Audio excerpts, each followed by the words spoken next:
To Your Health, where we talk to local health leaders to help you feel better, live better, and be better.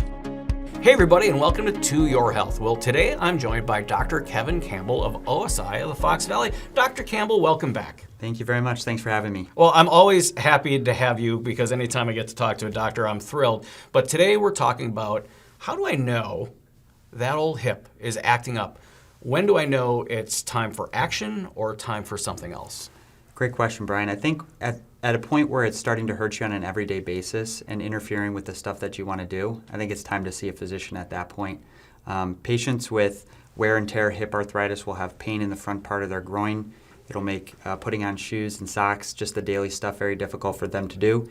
And I think if patients are struggling with those things that are supposed to be easy for them, it's time to see someone. Yeah, put the Advil down and maybe see something. All right, so we do that. We find out, okay, it's time to clean some things up. You maybe do things a little different than the traditional method, and I wanted to just broach on that a little bit.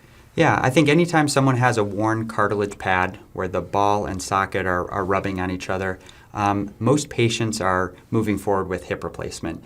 Hip replacement takes away the arthritis, gives a smooth gliding surface again, and that's one of the things that we really specialize at OSI and a part of the program that I really like to be a part of.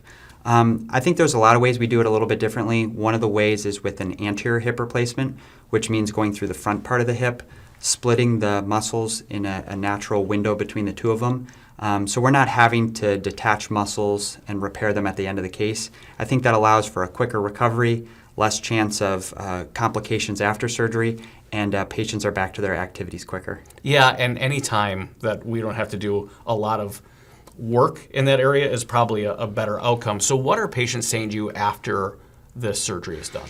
I think a lot of them are saying, I wish I would have done it sooner. When it's the right time and the right procedure, I think it's a match made in heaven, and it really is an opportunity for us to make patients feel better again.